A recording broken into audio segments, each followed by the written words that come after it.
It's Thursday, November 22nd. Less than 24 hours after it became clear a political realignment was taking place in Jammu and Kashmir, with the unlikely coming together of Valley Party's National Conference and the PDP, along with the Congress, a coalition that had more than the required numbers to form the government, came Governor Satyapal Mallik's missive.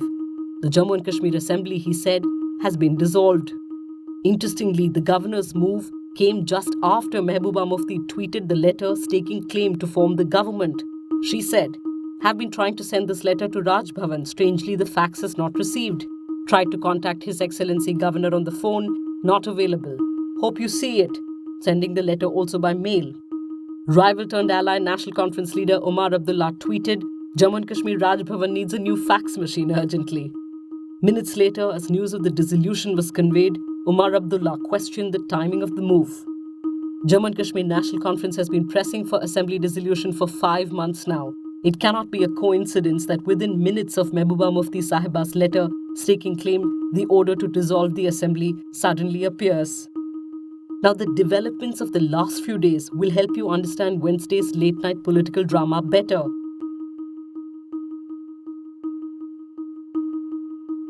Five months after the government headed by PDP's Mehbooba Mufti fell when partner BJP pulled out of the coalition, a PDP-Congress-NC Mahagathbandhan started to take shape.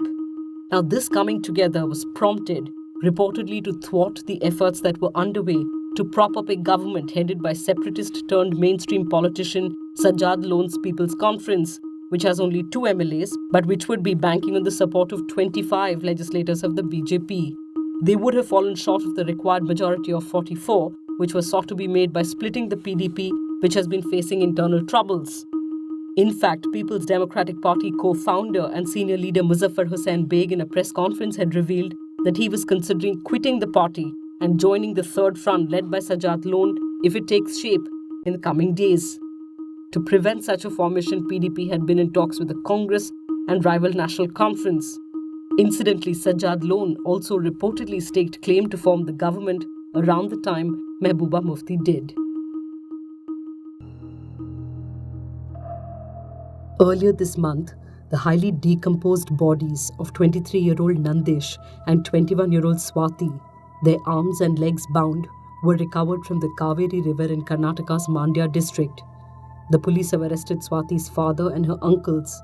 The men reportedly confessed that they had strangled the couple because they felt humiliated that Swati, who belonged to a dominant middle caste group called the Vaniyars, chose to marry a man from the Dalit community.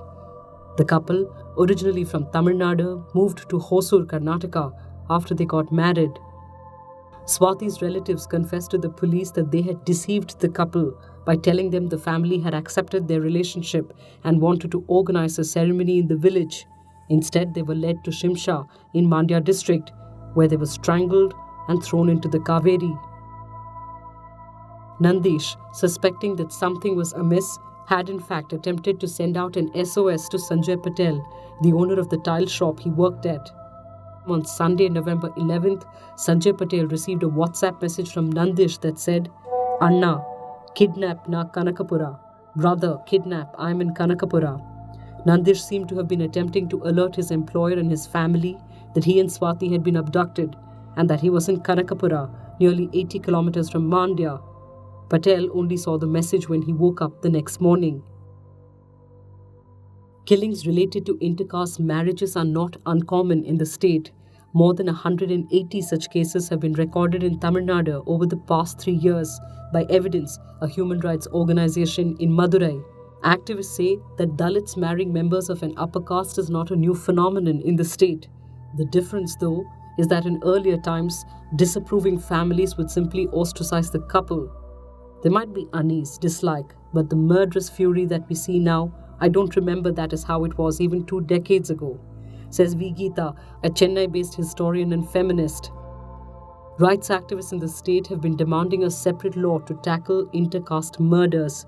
In 2016, after a plea was filed by the Tamil Nadu Untouchability Eradication Front, the Madras High Court issued directions to the state to prevent such so-called honor killings. The court had also asked the state to establish special cells and a 24-hour helpline to register complaints from aggrieved couples and directed the police to provide protection and safe houses to them. However, the state has done nothing to implement the order.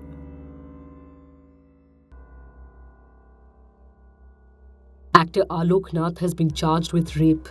Over a month after writer-producer Vinita Nanda filed a complaint alleging Alok Nath drugged and raped her 19 years ago, the Mumbai police have registered an FIR under Section 376 of the IPC. In October, Nanda had recounted how actor Alok Nath raped her in her home nearly 2 decades ago after he was sacked from the 1990s popular television show Tara for misbehaving with its lead actress. In a gut-wrenching Facebook post, Nanda wrote, "I have waited for this moment to come for 19 years. Nanda said Alok Nath was part of Tara, which she was producing and directing. She called him an alcoholic, shameless and obnoxious, who was forgiven for bad behavior as he was the star of the decade." Vinita Nanda said Alok Nath was removed from the show after the lead actress declined his advances. However, he later got the channel authorities to change the storyline of the show and came back to join the series. The show was abruptly shut down soon after, along with all other shows that Nanda was producing for the channel, she claimed. Nanda alleged he raped her at her house later. She said subsequently she was hired to write and direct a series for Plus Channel, but Alok Nath became one of the lead actors in the show, where he created an environment of threat. Despite US intelligence reports that Saudi Arabia Crown Prince Mohammed bin Salman ordered the assassination of journalist Jamal Khashoggi, US President Donald Trump has strongly defended ties with the nation. We're not going to give up hundreds of billions of dollars in orders and let Russia, China, and everybody else have them. It's all about, for me, very simple. It's America first. Saudi Arabia, if we broke with them, I think your oil prices would go through the roof. I've kept them down. The president called Saudi Arabia a steadfast partner, even while admitting that it could very well be that the Crown Prince had knowledge of this event.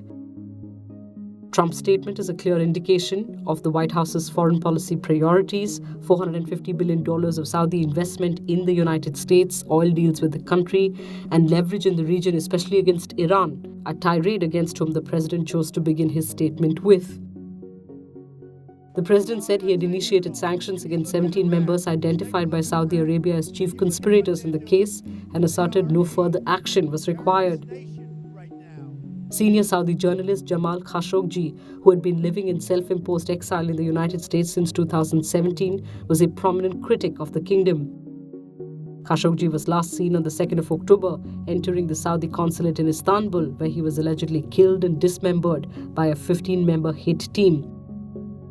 Trump's statement has been criticized as a clear pass over human rights and a disregard of the US intelligence services by several congressmen, including pro-Trump Republican Senator Lindsey Graham, who said, "When we lose our moral voice, we lose our strongest asset."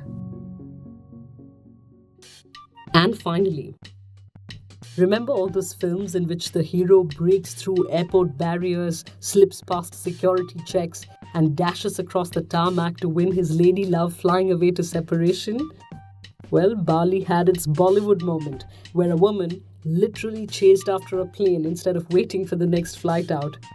This video posted online shows airport security tackling her to the tarmac, lest she flies off again. The woman failed to report for boarding even after 3 calls for her, the airport spokesperson said. We're wondering how she planned to get onto the flight. You catch all your flights and all our episodes. See you tomorrow. Love your morning fix? Help support our journalism. Subscribe to Scroll Plus using the link in the description.